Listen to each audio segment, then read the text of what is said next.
What's up, Nestros? It's the Russian dude. Have you read 1984 by George Orwell? If not, that should be a must on your to-read list as soon as possible. Because the book that was written almost 8 years ago, trying to predict the totalitarian future, was right in almost every single aspect and assumption when you project it on modern Putin's Russia. It tells us two things. First, that history never changes, it is pretty cyclical. And second, is that dictators, no matter how special and unique they think they are, they're all absolutely identical and predictable in their nature. And just like reading some chapters of that book, almost exactly the same things are happening right now in Russia. For example, Russian Censorship Bureau, Roskomnadzor, is trying to change the past, which almost feels like they're kinda shady, they're like kinda up to something truly dire. I mean, think about it. When a criminal tries to hide the evidence of his past activities, there is something fishy about it. Otherwise, if he has nothing to hide, why would he then even do it? Picture this. A single order from Roskomnadzor dictating the erasure of 17 Telegram posts from Baza, Russian go-to Telegram channel for investigative purposes. I mean, 17 in sea of thousands. In a place where relatives are looking for their war missing relatives beside other things. Well, it gotta tell you something, right? At first glance, you might shrug and think, well, big deal, what's 17 posts among thousands? But here's the irony. Baza turned that microscopic demand to delete the 17 posts into a megaphone to reach as many people in Russia as possible. They warned readers days in advance, republished half of flagged articles with live links, and dared Roskomnadzor to do its worst. It was like a magician trying for you to see the trick before pulling the rabbit from the hat and then swallowing the hat whole. Suddenly those 17 posts became a spotlight on the Kremlin's deepest anxieties. What is so toxic in those posts to the regime that even after more than 3 years, they're still scrambling to bury it? The answer lies not in state secrets or scandalous exposures, but in the grim realities of forced mobilization. Stories of ordinary Russians torn from their lives, dragged into the brutal frontline service, and then completely wiped from the record. So today, let's see how these vanishing dispatches reveal the Kremlin's fear of collective memory and why every deleted line is a confession of guilt. Imagine living in a land where history itself can be unwritten with a single bureaucratic signature. Well, that is Russia in 2025, where Roskomnadzor's retroactive mandates resemble post-dated eviction notices. You lived it, you felt it, but the state says it never happened. And I mean it quite literally. If you keep insisting that some questionable battles did happen in the past, you can get jailed for discrediting the Russian army. Imagine, I don't know, like saying that Hiroshima and Nagasaki was a dark part of the US history, it is, a fact.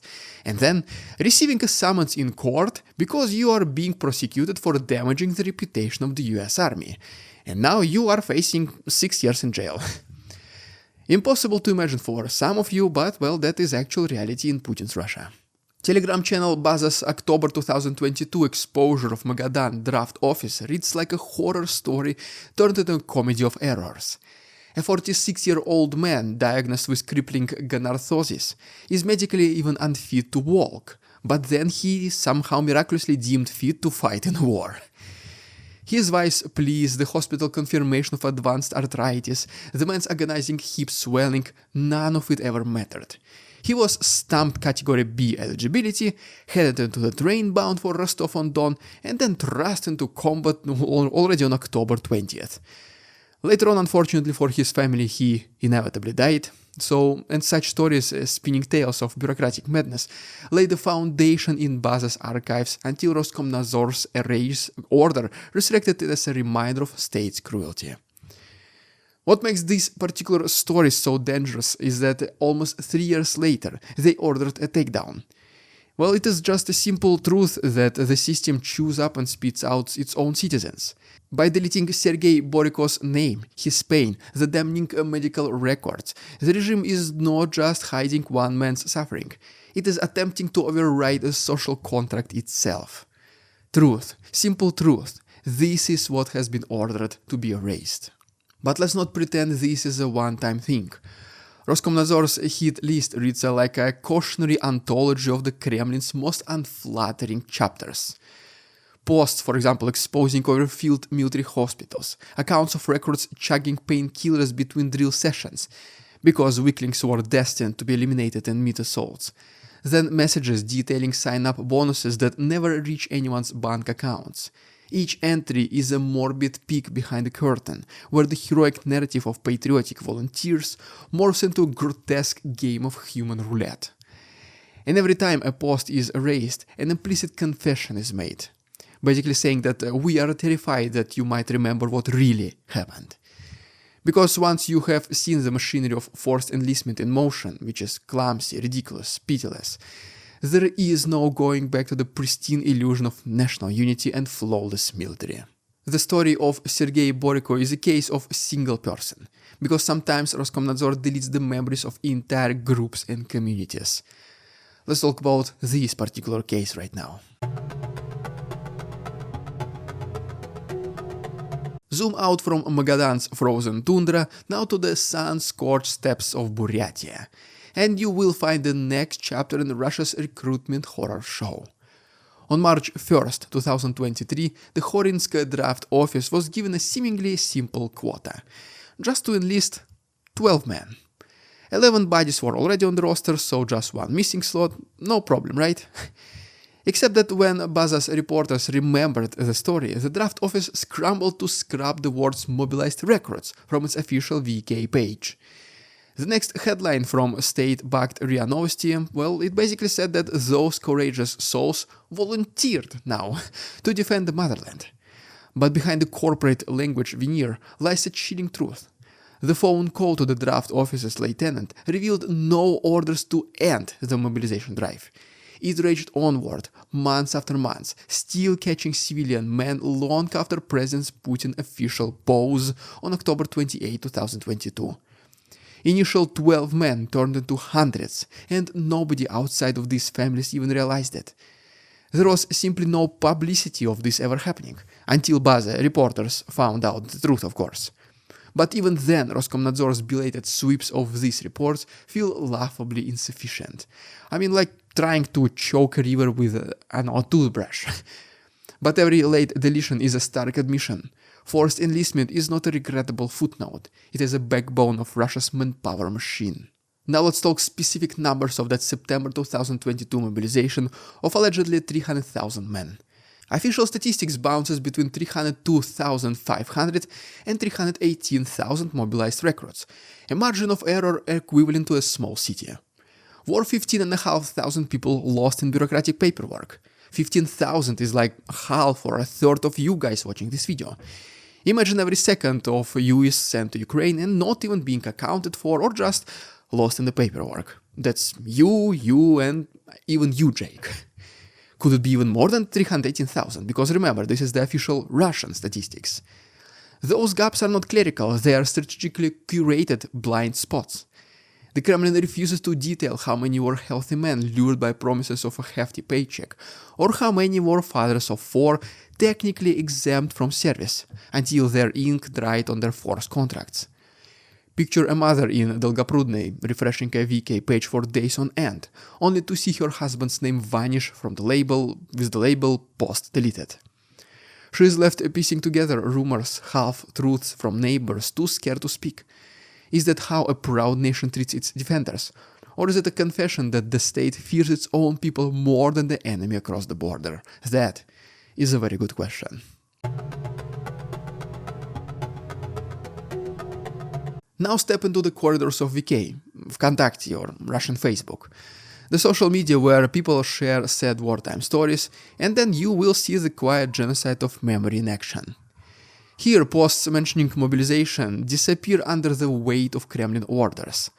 Some are hidden from the search, not outright deleted, so that browsing using a VPN service might reveal some of them. But unfortunately, the censors are already catching up with these tactics too. A half-dozen groups of families of mobilized records see hundreds of post-deleted badges, each a pretty much digital tombstone for lives torn apart. Even the bravest voices, like women running photo tributes to their soldier sons, are sometimes forced into scrubbing their own posts. It happens the following, like an anonymous account sends them a message, delete this post now, or you will always have to look over your shoulder every time you walk outside. And well, what does a woman have to do? Like, no father, no husband, no son. And it's not just about hiding the bad news, it's also about distorting the good ones. When President Putin quietly signed a decree on April 17 to discharge single fathers and partially fit soldiers, no Kremlin headline ever gave enough spotlight to this news. Instead, a very small law firm's Telegram channel leaked a blurry photo of the official decree, 1 month after the fact. It was like a secret spy exchange microfilm under a park bench. No fanfare, no public celebration, because the regime cannot allow mobilized men to remember that they were ever eligible for discharge. Admitting a mercy in private while enforcing cruelty in public, well, that's your contradiction, folks. And every time you search mobilization decree on the Kremlin's website, you come up with empty results. Well, then you are then reminded that if those reforms ever reach the front, it will be through the rumors and not official announcements. Basically saying that you are kind of eligible to retire from the military, but it is up to you to discover this eligibility, while at the same time we prohibit you from using any single device that connects you to the internet. So good luck with that. Then there is the grand puppeteering of pro-war propagandists. In September 2024, the bloggers gathered with Defense Minister Andrei Belousov and received one very clear memo. Avoid the topic of mobilized recruits like radioactive mushrooms. A leading channel even warned its audience outright, saying that discussing 2022 mobilization is politically charged.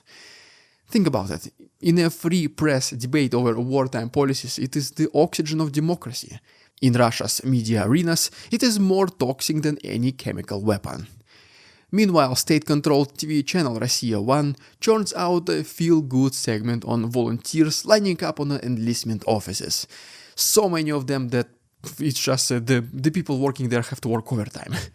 While a dozen irregular teenagers, barely old enough to buy beer, are threat mobilized in the dead of the night. Let's call this chapter what it truly is: the grand illusion. The Kremlin has perfected the art of conjuring an army out of willing patriots, while real flesh and blood citizens are bulldozed into service. Single dads of 4, kind of exempted by the law, found themselves herded into the trains and then delivered to the Donetsk front lines.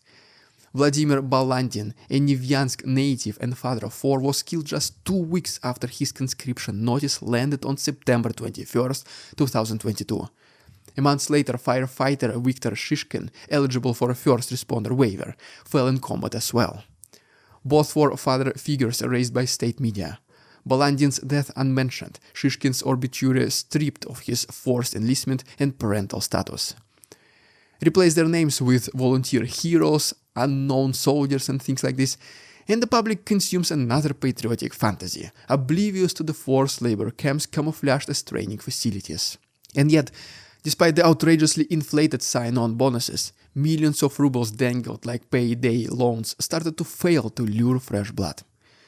Those who were desperate enough have already taken the bait, only to discover the actual scam, a contract that renews itself, hidden clauses that siphon pay straight back to officers, and the ever-present threat of death by a midnight buzzing drone.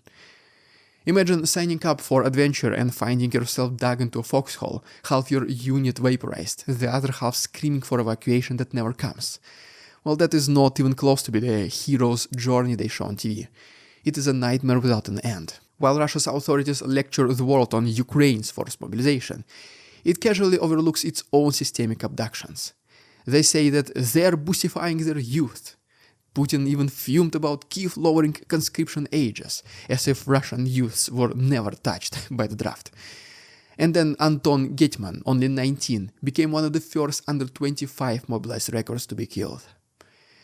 The tragedy continues, teenagers and early 20-something with futures stolen, families left with half-truths and empty coffins, and a nation too afraid to speak out. Russia's media dictatorship ensures that these stories never form a chorus, but the sounds of grief seep through the cracks. And every time a censor deletes another post, they're trying to sever the course at its source. Except that they, I guess, don't know that no matter how long it takes, but even the slowest flow of water will eventually destroy even the hardest materials, such as stone. Just give it a little bit time.